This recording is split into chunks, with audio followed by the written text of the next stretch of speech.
The gun pressed cold and hard against Owen Alden's temple, and Alberta Morgan stood 10 feet away watching it happen, her heart cracking clean in two. "Tell her," said Calhoun Briggs, his voice slick as oil on water, his finger resting easy on the trigger of the Colt revolver he held against the side of Owen's head. "Tell her what you were hired to do. Tell her why you came to Redrock in the first place. Tell her everything, or I put a hole in you right here in the middle of Main Street." Owen's jaw was set like iron. His gray eyes found Alberta's across the dusty distance between them, and she watched something move through them, not fear, not calculation, but something raw and aching that she had no name for yet, though she would spend a long time afterward trying to find one. "Alberta," he said, her name in his mouth like a confession. "Don't you dare soften it," she said, and her voice came out steadier than she felt. Her hands were trembling at her sides. The morning sun of 1882 burned down on Redrock, Texas, like it had no sense of occasion. "Just say it. Whatever it is, say it." Owen closed his eyes for just one moment, one breath. Then he opened them again and looked at her with everything he had. "I came here to find you," he said. "I was paid to find you. But Alberta, what happened after that was never part of any deal. None of it." She felt the words hit her like a physical thing, somewhere below her ribs. 3 months. 3 months she had known this man. 3 months of him fixing her fence posts without being asked. Of him sitting across her supper table in the low gold light of evening. Of his laugh when her mule refused to cooperate. Of his hand finding hers in the dark when the nightmares came and she could not explain them. 3 months of slowly, carefully, reluctantly believing that something real was being built between them. And now this. Calhoun Briggs grinned, showing teeth. "That's right. Owen Alden, best tracker in the Southwest. Hired by your dear departed husband's brother to haul you back to San Antonio so they can take everything your husband left you. The ranch, the water rights, every acre. Turns out Gerald Morgan's family doesn't much like the idea of a woman holding all that land on her own." Alberta's eyes did not leave Owen's face. "Is that true?" she said. "The first part," Owen said. Yes, she had trusted him. She had let him in past every wall she had ever built, past every scar, past every careful barricade that 18 months of hard widowhood in the Texas frontier had taught her to erect. She had trusted him, and the ground beneath her feet had just turned to nothing. But she needed to understand how they had arrived here, at this breaking point, in this moment on a sun-blasted street in Redrock. To understand that, she had to go back to the beginning. Back to the day Owen Alden first rode into her life like a storm she never saw coming. It had been late October of 1881 when she first saw him. Alberta had been in Redrock for 18 months by then, trying to hold together the 1,000-acre spread her husband Gerald had left her, when the fever took him in the spring of 1880. She had been 24 when he died, just barely 26 when Owen arrived, and she had spent every day in between learning what it meant to be a woman alone in a land that had no patience for weakness. She had learned fast. Necessity is a fierce teacher. She had learned to read the sky for weather, to mend her own fences, to negotiate with suppliers who tried to cheat her because they assumed a widow would not notice, to fire the ranch hands who thought her vulnerability was an opportunity, and to keep a Winchester rifle loaded and within reach at all times. She had built herself into something tough and self-sufficient and deliberately solitary, because in her experience, the people you let close to you were the ones who could hurt you the worst. Gerald had not been a cruel man. He had been older than her by a dozen years. She had been 19 when they married, and she had gone into that marriage with realistic expectations rather than romantic ones. He had been steady and decent, and he had provided for her and left her everything he had. She had respected him. She had not been in love with him, and she suspected he had known that and been at peace with it. What they had was honest, and that counted for something. But she had never known what it felt like to have someone look at her the way Owen Alden looked at her that first day, when his horse walked into her yard, and he sat straight in the saddle and took off his hat and said, "I heard you might have worked for a man who's good with fences and horses." Name's Owen Alden. He was 30 years old, lean and weathered, with dark hair that needed cutting and gray eyes that saw too much and gave away too little. He had a quality of stillness about him that she recognized immediately, the stillness of a man who had learned to be careful with himself in the world. She had seen men like that before. They were usually the most dangerous kind. She had told him she had no need of help. He had said that was all right, and could he water his horse before he moved along? She had said yes because it would have been unkind to say otherwise, and while his horse drank from her trough, her largest fence post had chosen that precise moment to lean over and fall, bringing 6 feet of fence line down with it. Owen had looked at the fallen fence, then at her, then back at the fence. "You want me to leave that for you?" He said, no mockery in it whatsoever. She had looked at him for a long moment.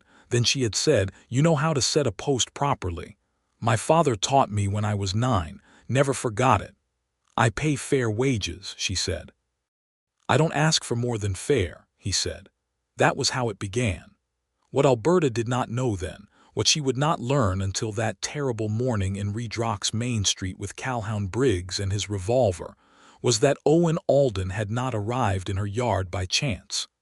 He had been in the town of Redrock for 3 days before he came to her ranch, watching, learning the lay of the land, preparing to make contact. He had ridden to Texas from New Mexico, following directions given to him by a man named Harlan Morgan, Gerald's younger brother, who lived in San Antonio and who had hired Owen 6 weeks after Gerald's death. Harlan Morgan was a land speculator, slick and ambitious, and he had watched his brother leave 1,000 acres and its valuable water rights to a young wife who had no blood connection to the Morgan family, and it had eaten at him like acid. He could not contest the will directly. Gerald had been in his right mind when he wrote it, but he had other ideas. There were ways to pressure a woman alone. There were ways to make life difficult enough that she'd be willing to sell, willing to give things up just to have peace. And if someone could get close enough to her, find out the details of her situation, identify her vulnerabilities, help steer things toward an outcome favorable to Harlan Morgan's interests, that was where Owen Alden came in. Owen was known across 3 territories as a tracker and a finder of people, a man of discretion and skill. He had done investigative work for lawyers, for banks, for worried families. He had never done anything illegal. What Harlan Morgan was proposing was not, technically, illegal either. He just wanted information. He wanted someone on the inside who could report back on Alberta's financial state, her relationships, her weaknesses, and who could, at the right moment, encourage her towards certain decisions. Owen had taken the job. He had needed the money, and Harlan Morgan had offered enough of it that he'd said yes without asking the questions he should have asked. He had told himself it was just information gathering, nothing harmful. Just the facts of a woman's situation, reported back to a man who had a legal right to be curious about the family estate. He had told himself that right up until the moment he met Alberta Morgan and understood exactly what kind of person she was and what it would mean to betray her. The first week he worked on her ranch, she watched him the way a hawk watches something moving in the grass, not hostile, just precise. She fed him supper because she said she was cooking anyway and it would be wasteful not to, and she asked him direct questions about his background because she said she didn't like mysteries on her property. He told her enough truth to hold up to examination. He'd grown up in Missouri, learned tracking from his father, drifted west after the war took too many of the people he cared about. All of that was real. The reason he was specifically here in Redrock working her fence posts, that part he left out. What he had not anticipated and could not have prepared for was how much he would come to admire her. Alberta Morgan was the most self-possessed woman he had ever encountered. She knew her own mind completely.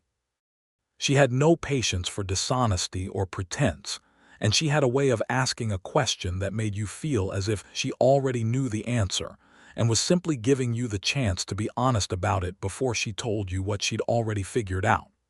She was not soft, But she was not hard either. She was something more interesting than either of those things. She was clear, like water that had been filtered through enough rock to become truly clean. By the end of the second week, Owen was writing reports to Harlan Morgan in San Antonio and finding it increasingly difficult to do so. The reports were accurate but carefully edited.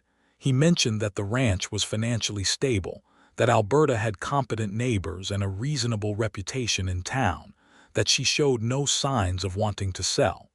He left out the parts that felt like intimacy. He left out the part where she laughed at her own mule's stubbornness, and the sound of it hit him somewhere entirely unguarded. He left out the part where she sat on her porch in the blue early dark and read aloud from a worn copy of Shakespeare's sonnets, not performing, just thinking through the words. He had started making up reasons to stay. There was always another fence post, another section of roof that needed attention. Her water pump needed a new leather seal. Her barn had a rafter that had shifted. He found the work and he did it, and she paid him fairly and they ate supper together most evenings. And the conversation between them grew from careful and surface level to something with actual weight and depth. She told him about growing up in Georgia, the youngest of 5, how she had always felt like she was meant for a larger life than the one her birth had offered her. He told her about his years as a scout after the war, tracking through territories that most people only heard about in newspapers, how the open land had gotten into him and he couldn't imagine living any other way. She asked him once carefully what he was running from. He had deflected it with humor. She had let him, but her eyes told him. She noticed the deflection and was filing it for later. November arrived and the temperatures dropped and the high plains turned that particular shade of gold and amber that looked like the world was slowly catching fire. Owen was still there. He had stopped pretending, even to himself, that he was only staying for the work. He was staying because being near Alberta Morgan had become necessary in a way that nothing else in his adult life had ever managed to become. He had written to Harlan Morgan and told him there was nothing useful to report, that the woman seemed settled and competent, and that the land was not going anywhere. He had hoped Harlan would give up and close the matter. Instead, Harlan had sent back a letter saying that Owen needed to try harder, that there must be something that could be leveraged, and that the money he'd been promised was contingent on results. Owen had put the letter in his stove and watched it burn. He had not told Alberta. He told himself he was protecting her from distress that might resolve on its own. He told himself that Harlan Morgan was far away in San Antonio and that his schemes were unlikely to materialize into anything concrete. He told himself a great many things in those weeks, and some of them were convenient and some of them were cowardly, and he knew the difference, even if he didn't act on it. What he could not tell himself was that he didn't care about her. That ship had sailed well and truly. He was in it now, whatever it was, and it was the most alive he had felt in years. The night in mid-November that everything shifted between them began with a thunderstorm that came in fast off the plains without much warning. Alberta had been in the barn checking on a mare that was close to foaling, and Owen had gone in to help her when the lightning started and the horses got nervous. They worked together in the lantern light for 3 hours as the storm hammered the roof above them, keeping the animals calm, watching the mare, and somewhere in the middle of all of that physical closeness and shared purpose and the particular intimacy of a small warm space surrounded by chaos outside, something between them changed its character entirely. He became aware of it when she reached past him for a blanket and her hand brushed his arm and neither of them moved away, and then a beat of stillness followed in which the rest of the world seemed to recede to a great distance. "Owen," she said quietly. "I know," he said. "I'm not a person who does things carelessly," she said. She was looking at the mare, not at him, but her voice was doing something he had never heard it do before. "I know that about you," he said. "I don't think you could if you tried." She turned then and looked at him directly. She was close enough that he could see the fine detail of her expression, the way she was weighing something, being careful, giving herself permission to want something after a long time of not allowing it.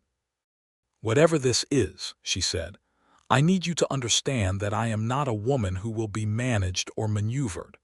I have been handled before, in small ways, by people who thought they were being kind. I would rather have the truth, whatever it is, than a comfortable story." The words landed on him like a stone dropped into still water, and the ripples went out and did not stop. He should have told her then. He understood that later with painful clarity. He should have said, "There is something you need to know about why I came here, and let whatever happened after happen." But she was looking at him with those clear, careful eyes, and he was a coward in that moment in the way that only men who are falling in love can be cowards.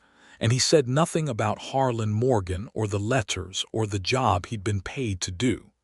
Instead he said, "I understand that about you. And I mean to be someone worthy of it." The mare foaled just before dawn, a healthy colt that staggered to his feet in the lantern light, while the storm faded into quiet rain. Alberta laughed with pure delight and pressed her face briefly against the mare's neck in something that was half gratitude and half joy. And Owen stood watching her and felt something in his chest that he had no category for and did not try to name. December came and he was still there. He was no longer working as a hired hand. That pretense had dissolved naturally, replaced by something more like partnership. He helped because he wanted to, and she let him because she had stopped pretending she wanted him to leave. On the last Sunday of November, she had asked him if he wanted to take the room in the house rather than the bunkhouse, since there was no one else on the property, and the nights were getting cold. He had taken the room. They had been achingly proper about it in a way that somehow made it more intimate than less, two people practicing great deliberate restraint, because what was building between them felt serious enough to deserve that care. He kissed her for the first time on the 1st of December, on her porch in the cold blue afternoon, when she had made some dry remark about her neighbor's fence situation, and he had laughed, and when he looked down at her, she was already looking up at him, and neither of them had to say anything at all about what happened next. It was the kind of kiss that does not announce itself, and does not need to. The kind that arrives like a conclusion to a conversation that's been going on for weeks. "Well," she said when they separated, and there was color in her face and her eyes were bright and a little startled. "Well," he agreed. After that there was no more careful pretense. What they were to each other became the operating truth of the ranch, conducted with Alberta's characteristic deliberateness. No rushing, no recklessness, but no more unnecessary distance either. He fell asleep most nights listening to her read aloud from whatever book she was working through, and he woke most mornings to the sound of her already moving through the house because she never slept past 5. They argued sometimes because she was not accommodating by nature and neither was he, and those arguments were brisk and honest and usually resolved within the hour. She was the most real person he had ever been close to, and every day that passed made what he had not told her heavier. He had heard nothing from Harlan Morgan since burning the last letter, and he had tried to convince himself that the matter was closed. It was naive, and on some level he knew it was naive, but he was happy in a way he had not been since before the war took his brother and his best friend, and happiness makes people choose what to believe. January brought snow, brief and brilliant, and they walked out in it together because Alberta said she had loved snow since she was a child, and it rarely came this far south. She caught snowflakes on her sleeve and showed him the individual crystals in the exact way a person does when they are genuinely delighted by the world, not performing delight for anyone else's benefit. He had held her hand in his and not wanted to be anywhere else on earth. He told himself he would find the right moment.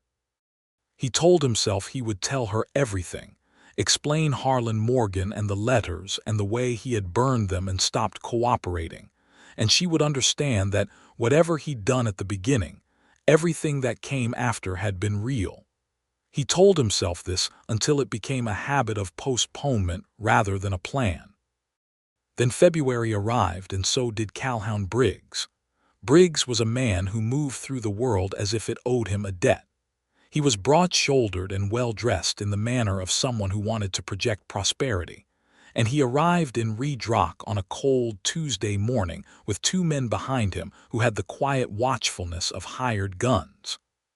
He checked into the hotel and spent a day asking around town about Alberta Morgan's situation, which was how Alberta's neighbor, a forthright woman named Esther Caldwell, heard about it and came straight out to the ranch to warn her. Esther arrived in the late afternoon, slightly breathless from pushing her horse, and told Alberta that a man named Briggs had been in the general store that morning asking a considerable number of questions about whether the widow Morgan was in any financial difficulty, whether she had any family close by, whether people thought she'd be looking to sell her land. Alberta had listened to all of this with a face that gave nothing away, and then she had thanked Esther and seen her out and come back inside and looked at Owen with those precise, weighing eyes of hers. "Do you know that name?" she said. "Calhoun Briggs." Owen's blood went cold. He knew the name. Harlan Morgan had mentioned it in one of the early letters as a man he sometimes used for more direct persuasion when preliminary information gathering had not produced the desired result. A fixer. A man who made problems go away by making the people attached to those problems uncomfortable enough to capitulate. "I've heard it," Owen said. "It was not a lie. It was not enough of the truth." "Where?" she said. "In San Antonio some years back. He's a land broker of some kind." "Not a good reputation." "San Antonio," she said, and something shifted in her face. "Owen, is there something you need to tell me?" He stood in her kitchen in the lamplight and chose, again, the coward's path. He told himself he would handle Briggs before anything came of it. He would find the man, make it clear that whatever Harlan Morgan had sent him to do was not going to happen, and the whole business would resolve without Alberta ever having to know the details. It was arrogance dressed up as protection, and he understood that even as he was choosing it. "Let me find out what he's after first," Owen said. "Then we'll have something concrete to talk about." She looked at him for a long moment. "All right," she said, in a tone that told him she was extending him trust he had not fully earned, and she knew it, and she was choosing to do it anyway. He felt like the worst kind of man. He rode into Redrock the next morning and found Calhoun Briggs in the hotel dining room eating breakfast with the satisfied air of a man who is enjoying a campaign. Owen sat down across from him without being invited. Briggs looked up and smiled the way men smile when they have more cards than you. "Owen Alden, I was wondering when you'd show up." "Harlan's done with this business," Owen said. "Tell him that when you report back. The woman isn't going to sell. Her legal standing is sound. There's nothing here." Briggs buttered his toast in a leisurely manner. "Harlan's not interested in selling anymore. He's found a different approach. There are letters, apparently letters between you and him from the early months. Very interesting letters where you lay out your assignment in some detail. Your findings on the widow's habits, her schedule, her degree of isolation. Now, those letters were in Harlan's possession, and Harlan made copies of them, and those copies are with me." Owen felt the floor tilt under him. He thought, Briggs continued pleasantly, that if Alberta Morgan were to see that correspondence, she might find it difficult to maintain her current situation on the ranch. Emotionally difficult, I mean. And a woman who is sufficiently emotionally destabilized and who has no one she can trust nearby might be more open to the idea of returning to San Antonio and coming to an arrangement with the rest of the family. "Harlan is going to stay away from her," Owen said, and his voice was very quiet. "Of course," said Briggs. "If you were to, say, encourage her to visit San Antonio or to consider certain terms, then there would be no need for any unpleasant revelations, would there?" Owen stood up from the table. His hands were steady through an act of pure will. "If you go near her or show her those letters without letting me talk to her first, I will make certain that every judge and lawman between here and San Antonio knows exactly what kind of coercion Harlan Morgan is attempting, and his land speculation business will not survive that." Briggs looked at him with mild interest. "You should have told her already, Owen. That's your real problem. A man who keeps secrets from a woman like that, she's not going to forgive it easily. Owen left the hotel and stood in the cold morning street and understood that he had run out of time to be a coward. He rode back to the ranch, and he walked into the kitchen where Alberta was doing the week's accounting at the table, and he sat down and said, "Alberta, I need to tell you everything about why I came to Redrock in the first place." He told her all of it. Harlan Morgan and the job and the letters and the reports he'd sent, and the moment he'd stopped cooperating and burned the correspondence. He told her everything in the flat, direct voice of someone who has stopped editing himself, and he watched her face while he did it. She did not interrupt him. She sat very still the whole time, and her expression moved through several things: surprise, realization, a particular kind of pain that was about more than just the facts of what he was saying, before settling into something almost dangerously calm. When he finished, the kitchen was very quiet. "How long ago did you stop writing to him?" she said. "The end of November," he said. 3 weeks after I arrived." 3 weeks, she said. "And you've been here 3 months." "Yes." "So 2.5 months of knowing you should tell me and choosing not to." He did not try to soften it. "Yes."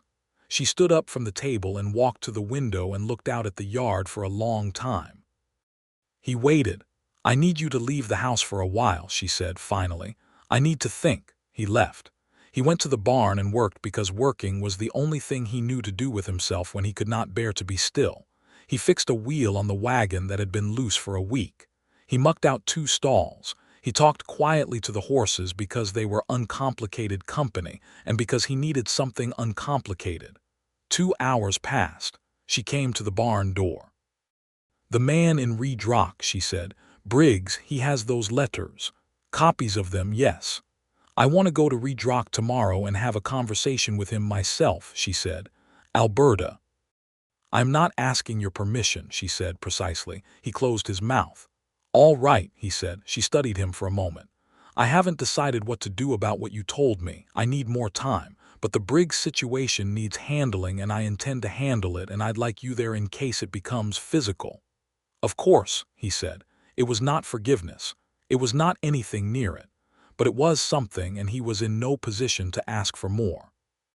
They rode into Redrock the next morning and found Calhoun Briggs walking out of the hotel, and everything that had been building for 3 months arrived at its crisis point all at once, because Briggs had evidently tired of negotiations and had his revolver drawn before Alberta had even dismounted, and he put it against Owen's head right there in the middle of Main Street while the townspeople scattered back out of the way, and said, "Tell her what you were hired to do."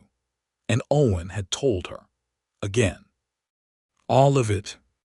Out loud in public, with Calhoun Briggs's gun at his head and Alberta standing 10 feet away watching him with the expression of someone who had already been hurt once today and was now having it confirmed a second time. "So," Briggs said, keeping the gun steady, "what's it going to be, Alberta? You come with me to San Antonio, sit down with Harlan Morgan, and we work out a settlement that makes everybody comfortable. Or do I start sharing these letters with every interested party in Redrock, and we see how comfortable it gets for Mr. Alden here?" Alberta had not taken her eyes off Owen. And Owen was looking back at her with everything stripped away. No more careful management, no more edited version of himself, just the full truth of where he was and what he felt and what he had done and how much he regretted it. "Briggs," Alberta said, and her voice was so steady it was almost frightening, "you are pointing a gun at a man on a public street in the presence of witnesses. The sheriff of this county is a man named Tom Haverford, and he is standing in the doorway of his office approximately 40 yards to your right. He has been standing there for about 2 minutes. I suggest you take note of that before you make any further decisions." Briggs's eyes flickered. They flickered because he could not help it, because doubt is involuntary when it comes in hard enough. And in that fractional moment of hesitation, Owen moved not toward Briggs, but sideways and low, dropping out from under the gun in the way a man moves who has spent years reading the moment just before violence arrives. He came up several feet clear, and by then Sheriff Tom Haverford, who had indeed been in his doorway, was crossing the street with his own gun out and his voice carrying the calm authority of a man who has done this before. "Briggs, put it down. I know who you are, and I know why you're here, and I have a telegraph message from the circuit judge in my office that makes your position very legally complicated. Put it down now." Briggs looked at Alberta. She met his gaze without any expression at all. He put the gun down. The subsequent hour was procedural and satisfying in the particular way that legal machinery is satisfying when it works the way it's supposed to. Sheriff Haverford, who turned out to be a man of considerable competence and fairness, had received a telegram the day before from a lawyer in San Antonio named Caldwell, no relation to neighbor Esther, who represented Alberta's interests, and who had been aware for some weeks that Harlan Morgan was engaged in an harassment campaign against his dead brother's widow. The legal matter of the coercion was already in motion. Briggs and his two silent associates were taken into custody on charges that the lawyer had carefully prearranged, and Harlan Morgan would spend the next several months explaining himself to a San Antonio judge. Alberta's land, her water rights, and her ranch were fully protected by the terms of Gerald's will and by Texas law, which was more straightforward on the matter than Harlan Morgan had apparently wanted to believe. None of which resolved anything between Alberta and Owen. The legal proceedings took most of the morning. By noon, Redrock had largely gone back to its ordinary business, the way frontier towns do, absorbing drama and returning to routine with remarkable speed. Alberta stood outside the sheriff's office in the pale winter sunshine with her horse's reins in her hand, and Owen stood nearby, not crowding her, not pressing for anything. "I should go back to the ranch," she said. "Yes," he said. She mounted her horse. He mounted his. They rode out of town together in silence because neither of them seemed to have the right words yet for what was in the space between them. The silence lasted until they were about a mile out, with Redrock behind them and the open land ahead, dry grass and winter sky, and the particular emptiness of the frontier that could feel either crushing or clarifying depending on where you were in yourself. Alberta stopped her horse. Owen stopped his. She looked out at the land for a while without speaking. "When I married Gerald," she said finally, "I was honest with him about what our marriage was. I did not pretend to a feeling I didn't have. I thought that was the best I could offer, and he accepted it, and we made something decent out of it. But I always knew that there was a kind of love I hadn't experienced, the kind that unsettles you, the kind that gets into places you've kept carefully closed." She paused. "I thought when you came that I was finally feeling something like that, and I was frightened by it because I knew how much it would cost me to be wrong about it." "Alberta," he said. "Let me finish," she said. He waited. "You were hired to come here. That is a fact I cannot change, and I won't pretend it doesn't matter. You kept things from me when you should not have. That also matters. I am not interested in telling you those things don't matter in order to make it easier." She looked at him directly. "But I know the difference between a man who is performing care and a man who is actually feeling it. I have watched you for 3 months, Owen Alden, and what I have seen is not a performance." He held himself very still. "I am not forgiving you today," she said. "I need more time than that. What I am saying is that I am not done. I am angry and I am hurt, and I also—" She stopped, started again. "I also have not stopped feeling what I feel. And I am choosing not to throw it away on account of your being a coward, because I think you already know that you were a coward, and I think the knowing is sufficient punishment without me adding to it." He exhaled something that had been held in his chest for days. "What I would like," she said, "is for you to stay on the ranch. Not in the way you were staying, not half explained, half secret, properly. As someone who is honest with me about everything going forward, whatever that is." "Yes," he said. "That is what I want too. And we will see," she said. "That is the best I can offer right now." "It's enough," he said.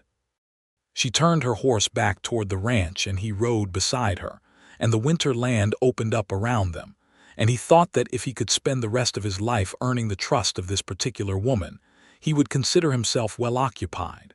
The weeks that followed were different, simpler in some ways and more complicated in others. Owen did not try to rush anything or press for what had been lost to be immediately restored. He simply did what he had been doing for months: worked the ranch, ate supper at her table, talked to her honestly about whatever came up, laughed when things were funny, was serious when they required seriousness. Except now there were no hidden compartments in any of it. She asked him questions sometimes that she had not asked before, questions that probed the edges of things he would previously have deflected. He answered them, all of them. He told her about his brother James, who had died at Shiloh in 1862 when Owen was 19, how that loss had set the direction of his adult life in ways he was still discovering. He told her about the years drifting through the territories, tracking for whoever would pay, never quite settling, never quite believing he deserved to settle. He told her about the specific shame of having taken Harlan Morgan's money without asking enough questions, and how that shame had compounded every day he'd sat across from her at supper and not told the truth. She listened to all of it with the attention she gave everything, complete, careful, missing nothing. In return, she told him things she had not told him before. She told him that she had been glad, secretly and guiltily, when Gerald died, not because she'd wanted him dead, but because his death had given her the ranch and the independence she'd always wanted and could never have had while he was alive, and the guilt of that gladness had been a stone she'd been carrying.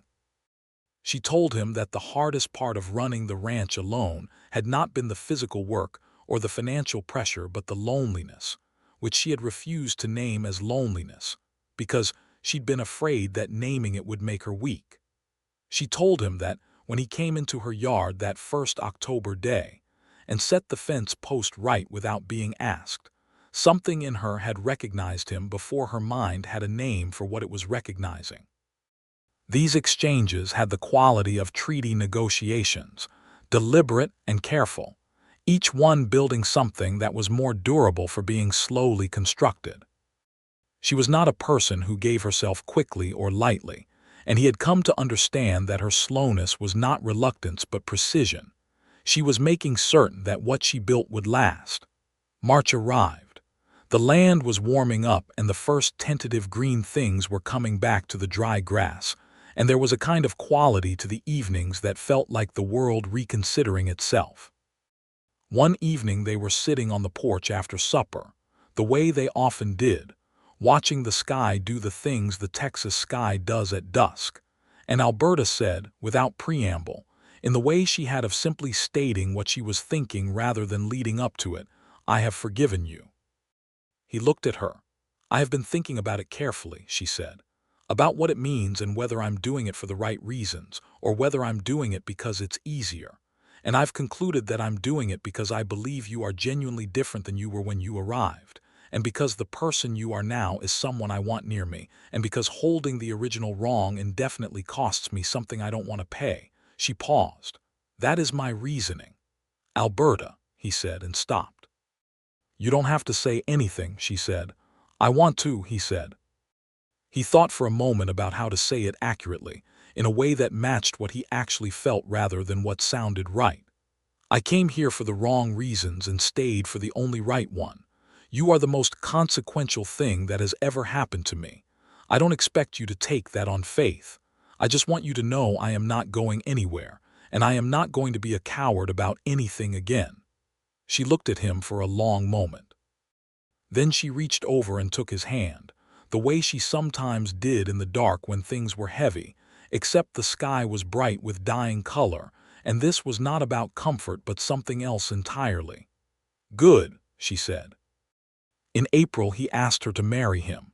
He did it without ceremony because he had learned that ceremony was not what she wanted. She wanted the real thing, clean and direct. They were in the barn, of all places, because that was where they had first felt the shift between them, and it seemed right to him.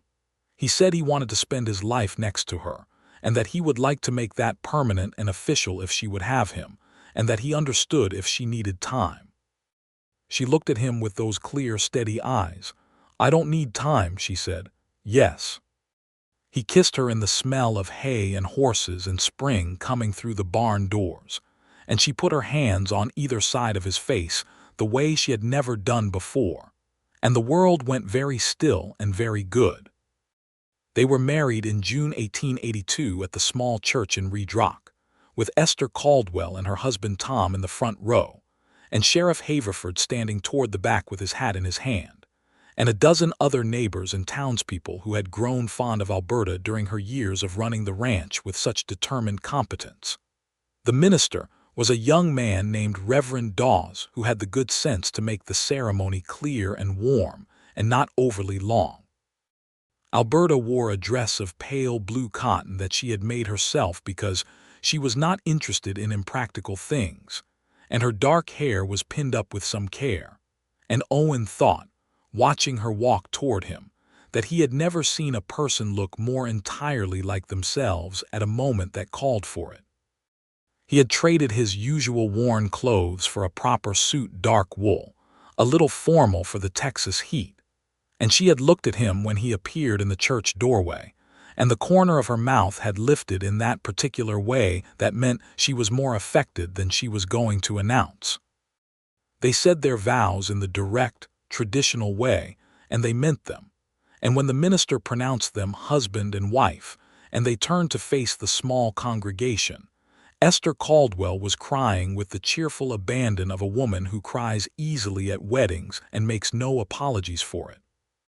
That evening, after the celebration at Esther's house, a genuinely festive affair involving very good food, more whiskey than Owen had expected, and the Caldwell family's eldest son playing fiddle with exceptional skill, they rode home to the ranch together in the soft summer dark, two people who had found each other through duplicity and disclosure and a great deal of hard honesty, and who were now arriving at something they had built on purpose. The ranch felt different that night. The same house, the same land, but occupied differently with intention, with the sense of something properly begun. Alberta stood in the kitchen and looked around it with an expression that Owen had learned to read as satisfaction, quiet and genuine. "I've been alone in this house for 2 years," she said. "I got used to it. I stopped thinking about it as lonely and just thought of it as mine." "Is it all right?" he said. "Having it not just yours?" She looked at him. "More than all right," she said. "It's still mine. It's also yours now. I find that I don't mind that at all." He came and stood beside her, and she leaned slightly against him, and they stood like that for a while, listening to the night sounds of the ranch crickets, the distant shuffling of horses, the creak of the house settling, and it was the simplest and most complete thing he had felt in his entire life. The first year of their marriage was full and good, and sometimes difficult in the ways that a real life between real people is always sometimes difficult. Owen committed completely to the ranch and proved himself a genuine partner in it, not just in the physical labor, but in the thinking, the planning, the long conversations over the kitchen table about what to plant and what to let go and what to expand. He had a good mind for logistics, and she had a good mind for the bigger picture, and they argued sometimes when their views differed, but the arguing was productive and usually ended in a better plan than either of them had started with. In the fall, they took on 2 young ranch hands brothers named Eli and Marcus Washington, the sons of a formerly enslaved man who had made his way west after the war and established himself in Redrock with his family. Alberta had made it clear when she hired them that she expected them to be treated fairly and paid the same rate as anyone else, and she had said this to the 2 or 3 people in town who expressed mild reservations about it in a tone that indicated the conversation was finished. Owen had stood behind her position completely and without hesitation, which meant more to her than he knew. Eli was quiet and methodical and wonderful with the horses. Marcus was livelier and told stories and made everyone at the supper table laugh, and Alberta fed both of them supper most evenings because she said food was food and she made enough of it. By December, they were simply part of the fabric of the place, which was what she had intended.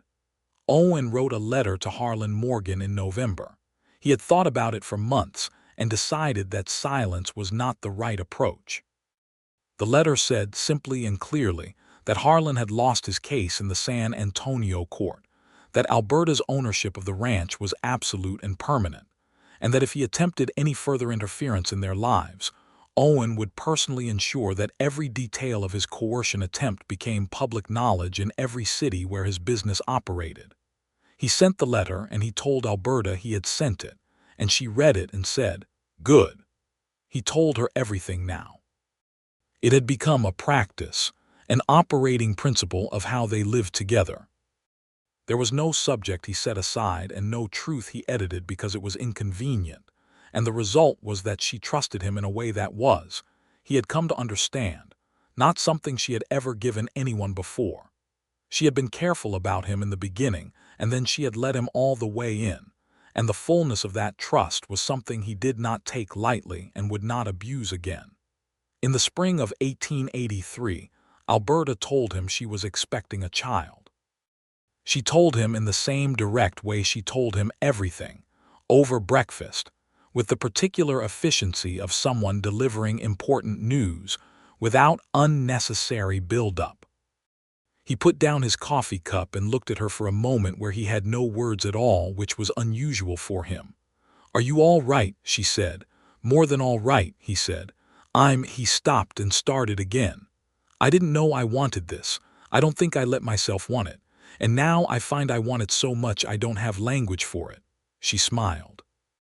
Really smiled, the full one she did not deploy for general public consumption, the one that came out only when she was genuinely happy. "Good," she said, "because it is happening." He reached across the table and took her hand. She turned it over and held his. "Are you frightened?" he asked. "Yes," she said. "But I am not going to let that be the loudest thing." "That sounds like you," he said. "It does," she agreed. The pregnancy was not easy in the summer months. The heat was punishing, and she could not be in it for long without feeling poorly, which frustrated her considerably because she was not a person who tolerated limitation well. Owen quietly reorganized his work schedule so that he could be nearby without hovering, which required a certain calibration because she was intolerant of hovering. He brought her water and did the outdoor tasks that required the most heat exposure, and made sure the house was as cool as they could keep it.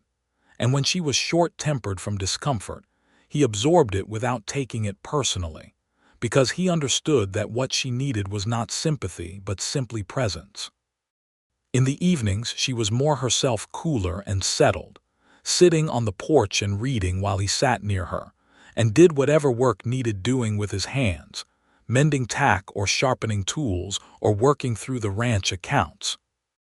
They talked the way they always had, about everything and nothing, and sometimes in the middle of an ordinary conversation she would reach over and take his hand again, just briefly, the small physical language of intimacy they had developed. He did not tell her how frightened he was, sometimes, in the quiet hours when she was asleep, and he lay awake listening to the night sounds of the ranch. He had known women who did not come through childbirth, and the knowledge of it sat in him like something he could not put down. He did not tell her because it was his fear, not hers to manage, and because she had enough to attend to without his anxiety added to the pile. What he did instead was be very present, very steady, every day, and trust that it was enough. Their son was born on a cold November morning in 1883, with the help of Redrock's midwife, Mrs. Agatha Pierce, who had been present at a considerable number of Redrock's births, and who managed the whole proceedings with brisk competence. Alberta labored through most of the night and into the early hours of morning, and Owen stayed as close as he was permitted to be, which was mostly in the hallway outside the bedroom door, and he listened, and was useful when usefulness was called for, and otherwise simply endured the waiting. When Mrs. Pierce opened the door and told him he could come in, he found Alberta exhausted and entirely herself, and there was a small person in the blanket she was holding who had dark hair and an expression of deep personal indignation at having arrived in the world. Owen sat on the edge of the bed and looked at his son with something that had no name in any language he knew. "He looks furious," he said. He comes by it honestly, Alberta said, and her voice was tired but steady and the corner of her mouth lifted. What do you want to call him? She had thought about this. James, she said, if that suits you. He looked at her. James, his brother's name. She had remembered and she had chosen it, and the gesture landed somewhere so deep in him that he had to look away for a moment. That suits me perfectly, he said, when he had himself in order again. James Owen Alden was a robust, opinionated child from his first days, which did not surprise either of his parents. He had Alberta's eyes, the particular dark, assessing quality of them, and Owen's stubborn jaw, and from very early on he had a personality that was entirely his own, curious about everything, slow to be satisfied, impossible to distract with false comfort. Alberta said with great affection that he was exhausting. Owen said that he was perfect. The ranch grew and flourished in those years. They added more cattle, improved the barn, dug a better well. Owen took on the job of coordinating with the other ranchers in the area on shared fencing and grazing agreements, because he had a talent for the negotiations that kept people from fighting with each other, and it built him a reputation in the county as a fair and honest broker. Alberta was known as the woman who ran the Morgan Alden spread with such formidable efficiency that her neighbors occasionally came to her for advice on their own operations, which she gave freely and with characteristic bluntness. Eli and Marcus Washington stayed on through those years, and their father Jesse came occasionally to help during the heavy seasons, and Alberta treated the whole family with the consistency and fairness that she applied to everything, matter of fact, no performance in it, just the simple acknowledgement that people were people and deserved to be treated as such. In a time and place where that was not always the operating assumption, it was noticed and it mattered. Young James grew from an indignant infant into an energetic toddler, and then into a small boy who seemed to have inherited his mother's appetite for understanding exactly how everything worked.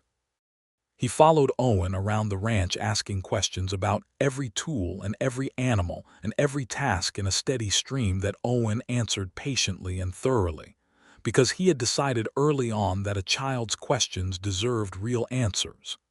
In the winter of 1885, Alberta told him over breakfast, in exactly the same direct way she had told him about James, that there was going to be a second child. He put down his coffee cup, looked at her across the table, and smiled so broadly that she laughed. "You are very easy to please," she said. "Only about certain things," he said. Their second child arrived in August of 1886, in the middle of a heat wave that Mrs. Pierce complained about for the entire duration of the labor. This time it was a daughter, who arrived with considerably less fury than her brother had, and seemed from her very first hours to regard the world with a calm and patient interest. They named her Clara, after Alberta's mother, who had died when Alberta was 12, and it was the first time Owen had seen Alberta cry in all the years he had known her quietly, privately, when the baby was first placed in her arms and she said the name aloud. He held Alberta's hand and did not say anything because there was nothing to say that would add to the moment, only things that would detract from it. James, who was 2.5 and had been very much present and opinionated about the whole affair, announced that the baby was small and that he was not sure about her. Within 3 days, he was deeply and devotedly in love with his sister, which was exactly what Owen had expected would happen. Life settled into the rhythms of a family and a working ranch in that particular stage, where both things are demanding everything, and both things are also extremely good. Alberta did not retreat from the running of the ranch just because she had children. She adapted it, brought the children into it as they were old enough, explained things and involved them, and treated their observations with the same attention she gave everything. James, by age 5, had opinions about cattle breeding that were not entirely without merit. Clara, by age 3, had decided that the horse named Duchess was her particular responsibility and could be found in the barn visiting her at every available opportunity. Owen watched all of this with a full heart. There were ordinary days, days of work, and weather and meals and minor crises and moments of simple joy. And within them was the life he had found when he came to a ranch in Redrock, Texas, for entirely wrong reasons and been remade by what he found there. He thought sometimes about the day he had ridden into Alberta's yard with a job in his pocket that he should have refused. He thought about how easily the whole of it could have gone differently, if she had sent him away immediately, if he had been less of a coward about the letters, if Calhoun Briggs had been faster or the sheriff slower. A dozen moments where the thread could have broken, but it hadn't. They were here in this life, and every day had the solidity of something truly built. In the fall of 1888, Owen was in town for supplies when he ran into a man named Prentice, who had known him years ago in New Mexico. They had a drink in the saloon and talked about old times, and Prentice mentioned that there was good work for a tracker over in New Mexico territory, a wealthy rancher who needed someone reliable, good money, and a long-term contract. Owen thanked him, finished his drink, and rode home. Alberta was in the kitchen when he came in, setting the table, and James was helping in the way that 7-year-old boys help, which is to say with enormous enthusiasm and limited practical effect. Clara was sitting on the floor playing with a set of carved wooden animals that Owen had made her the previous winter. The lamplight was warm, and the smell of supper was in the air, and his family was in front of him. He hung up his hat and washed his hands and sat down at his place, and Alberta looked at him with the attentive quality she had never lost, the way of noticing things that most people didn't announce. "Good day in town," she said. "Very good," he said. "I ran into an old acquaintance. He offered me work in New Mexico." She put a dish on the table. "Did he?" "I told him thank you and rode home," he said. She looked at him for a moment with those clear eyes. Then she nodded once, the small nod that meant she had received something that mattered. "Well," she said, "supper is ready." They ate supper, the four of them, in the warm lamplight, James talking continuously about something that had happened at school that day that had evidently involved a great injustice, Clara feeding bites of potato to the family dog, when she thought no one was watching, Alberta listening and responding, and watching everything at once with that quality of full attention that she gave to every moment of her life. Owen looked around the table and felt the ground solidly under his feet. He thought about Alberta standing in the middle of a sun-blasted street in Redrock in February of 1882, watching him with hurt and rage, and something she was refusing to let go of because she was not a person who wasted real things. He thought about her saying, "I have forgiven you," on the porch in the spring light, with the plain, unembellished clarity of someone who had thought it through carefully and arrived at a decision, and meant it. He thought about the kiss in December 1881, in her kitchen, the first one, tentative and certain at the same time. About her hands on his face the day they were married in the small Redrock church.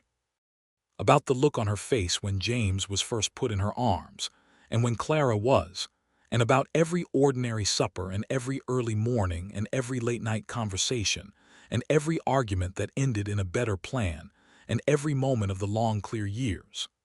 After supper, when the children were in bed, they sat on the porch in the fall dark the way they had always done, and the night was cool, and the stars were out in the particular profusion that the open Texas sky allowed. Alberta leaned her head against his shoulder. "We should think about the north fence before winter," she said. "The Hendersons offered to help with it. I was going to say yes. That would be good of them." They were quiet for a while. "Are you happy?" he said. She lifted her head and looked at him, and in the starlight her face was the most familiar thing in his world. "I am the most completely happy I have ever been," she said, without any embellishment. "I say that as someone who does not speak carelessly." "I know," he said. "And you?" she said. He looked out at the land, his land, their land. 1,000 acres of Texas that had once been a widow's determination and was now a family's home. the fence posts solid and the well running clean and the horses moving quietly in the dark barn and two children asleep inside who had their mother's eyes and their father's stubbornness and their own entirely original selves. "Yes," he said, "I am." She took his hand. He turned his over and held hers back. The night settled around them, and the stars burned above the open land, and the long story of how they had found each other, through secrets and disclosure and fear and forgiveness, and the slow, deliberate construction of something real, all of it had arrived at this. Two people on a porch in the dark, telling each other the truth. The years after that were ordinary in the best possible sense of the word. Ordinary in the way that means full and continued, and shaped by people who had chosen each other well and kept choosing every day. James grew into a boy and then into a young man who had his mother's intelligence and his father's patience, and he took to the ranch with a genuine love for it that made Owen proud in the particular quiet way a father can be proud without needing to say so. By the time he was 14, he was doing real work, understood work, the kind that makes a ranch go, and he had ideas about improving the herd that turned out to be sound. Alberta let him try them, because she had learned from her own experience that the best way to teach competence is to treat it as expected. Clara was different in temperament. She had more of Owen's stillness, and she read everything she could get her hands on, and by the time she was 10 she had exhausted the lending library in Redrock in Alberta, had started ordering books directly from a publisher in Dallas, which Clara worked through with systematic delight. She wanted to be a school teacher when she grew up, she announced at age 9, and she said it with such complete certainty that no one suggested otherwise. Alberta had a third pregnancy in the winter of 1890, which she approached with characteristic composure and which produced, the following summer, another boy. A cheerful, undemanding child who arrived at peace with the world in a way neither James nor Clara had managed. They named him Gerald after Alberta's first husband, and Owen had been the one to suggest it. Alberta had looked at him when he suggested it with an expression that was complex and grateful, and she had said yes without hesitation. "He was a decent man," Owen said simply. "He deserves to be remembered well." "He does," Alberta said. Young Gerald grew up between his older siblings, adored by both of them, placid and good-natured in a household of strong personalities, which was perhaps what the household needed. He had Owen's gray eyes and Alberta's dark hair, and an entirely unique laugh that charmed everyone who heard it. By 1894, the Morgan Alden Ranch was one of the most respected operations in the county, known for its well-bred cattle, its fair dealings, and the fact that it was run by a partnership so effective that people who did business with them rarely knew for certain who was in charge, because the answer was evidently both of them equally. Alberta had negotiated several important contracts with suppliers in Dallas that improved the financial position of the whole operation considerably, and Owen had expanded the grazing agreements with neighboring ranchers in ways that benefited everyone involved.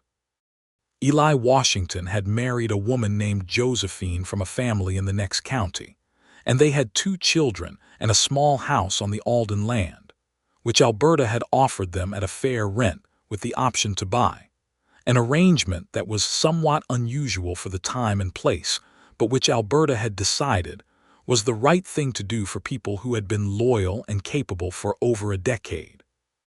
Marcus Washington had gone north to Kansas City, where he was working for a railroad company with the organizational talents he had always had, and that the frontier had given him insufficient room to deploy. He wrote letters twice a year and came back for Christmas when he could, and when he did, Alberta's supper table expanded naturally to accommodate him the way it accommodated anyone who had been part of the story of the ranch. Sheriff Haverford retired in 1893 and was replaced by a younger man named Reeves who was equally fair and rather more energetic, and Redrock had grown in those years from a small frontier town to something approaching a proper small city, with a school and a bank and a doctor's office, and a small hotel that had replaced the original one. Esther Caldwell remained Alberta's closest friend through all of those years, the kind of friendship between women that grows more durable the longer it lasts. They had supper together once a week when weather permitted, and they argued about everything from land management to politics to the best way to put up preserves, and Alberta was freer and more openly funny in Esther's company than in almost anyone else's, which Owen had observed with pleasure. Alberta needed a person in her life with whom she could be unguarded, and Esther was that person. On the evening of their 10th wedding anniversary, June 1892, Owen had arranged something that required him to enlist Esther's help for the logistics. He had cooked supper himself, which he could do adequately when required, and had set the table with the good dishes that Alberta kept for occasions, and had acquired, with some difficulty and considerable correspondence, a copy of the complete works of Shakespeare in a single volume, handsomely bound, to replace the worn paperback copy she had been reading from since before he met her. Alberta opened the book and looked at it for a long moment. "This is too expensive," she said. "It's our anniversary," he said. "You are very—" She stopped, ran her hand over the cover. "Owen, 10 years," he said. She looked up at him. 10 years of knowing each other, which meant she knew him as well as anyone had ever known him, and he knew her with the same depth. The face he saw across the table every morning, the voice he heard every evening, the hand that found his in the dark when things were heavy and in the light when they were good. "I told you once that I wasn't going to throw something real away," she said. "You did," he said. "I was right," she said. "I am very glad I was right." He came around the table and she stood, and he held her in the kitchen of the house that had been hers and had become theirs. And outside the windows, the Texas evening was long and golden. And somewhere in the house, their children were arguing cheerfully about something that would be entirely unimportant and entirely wonderful. They would spend many more evenings on that porch, those two watching seasons change over the open land, watching their children grow and go and come back, watching the frontier they had lived in slowly transform into something newer as the century turned. They would have disagreements and difficulties and seasons of hardship and many more seasons of ease. They would grow older the way people grow older when they are doing it right, not away from each other but further into each other, knowing each other more completely as the years added up. Owen Alden had come to Redrock, Texas in October 1881 for the wrong reasons, carrying a secret he should never have kept, hired by a man whose motives he should have questioned. He had stayed for the right one. He had been a coward for a time, and then he had not been, and what came after the honesty was so much larger and better than what the cowardice could have sustained that there were still moments, years later, when the scale of what he had nearly lost made him go quiet for a minute and be grateful for what had not broken. Alberta Morgan, Alberta Alden, who had always kept Morgan in her name because it was her own history and she was not interested in erasing herself, had let him in past every wall she had ever built, with characteristic deliberateness and full knowledge of the cost. She had forgiven him because she was a woman who thought carefully about what forgiveness actually meant, and then did it properly. She had built a life with him that was real in every dimension, rooted in honest ground, weathering the years with the durability of something constructed to last. On a warm evening in the late summer of 1896, James Alden, now a capable young man of 12, all long limbs and serious eyes, came and found his parents on the porch after supper and sat down on the step below them and said, as if he had been thinking about it for some time and had reached a conclusion, "I'm going to run this ranch when I'm grown." Alberta looked at him with those precise, clear eyes. "Good," she said. "You're already better at the cattle side than either of us." "Don't tell him that," Owen said mildly. "He'll stop listening." "He never stops listening," Alberta said. "He just argues." "I'm right here," James said. "We know," they said together, and James rolled his eyes in the time-honored manner of a 12-year-old who finds his parents intolerable and loves them completely. Clara appeared in the doorway, book in hand, leaning against the frame. "What's happening?" "James is announcing his future plans," Owen said. "I know his future plans," Clara said. "He's been planning since he was 6. "I have not been planning since I was 6, James said. "You told me when you were 6 that you were going to be the best rancher in West Texas," Clara said, with the serenity of someone holding irrefutable documentation. Young Gerald materialized from somewhere nearby, as he always did, and climbed without ceremony into Alberta's lap despite being 5 years old and quite large enough that it was a significant undertaking. She arranged him with practiced ease and kissed the top of his head. The evening settled around them, warm and full of the ordinary noise of a family on a porch in the long light of a Texas summer. The land stretched out in every direction, the land that had been Alberta's determination and was now their life. The fence posts were solid, set properly in ground that had been worked for 15 years by hands that knew it. The horses were in the barn. The books were on the shelves. The good dishes were in the cupboard for the next occasion, and there would always be another occasion. Owen put his arm around Alberta's shoulders, and she leaned slightly into him. The way she did, never completely, because she was too much herself to lose herself in anyone, but into him, a lean that meant the specific thing it had always meant since the first time she did it. Here, present, this. He looked at the land in the fading gold light of the evening, and he looked at his family arranged around him in the various attitudes of people who are entirely comfortable with each other. And he looked at the woman beside him who had given him the specific kind of happiness that comes from being known completely and loved anyway. "All right," she said quietly, not looking at him, watching Gerald's hair in the last light. "Yes," he said. "All right." And that was the truth of it, precise and complete. The frontier was changing around them, the wild years giving way to something more settled, but the land was still enormous, and the sky was still wide, and the life they had built on it, through secrets and honesty and forgiveness and work, and the daily choice to be faithful to each other, and to what they had made, was exactly what they had built it to be, closed and good and entirely theirs.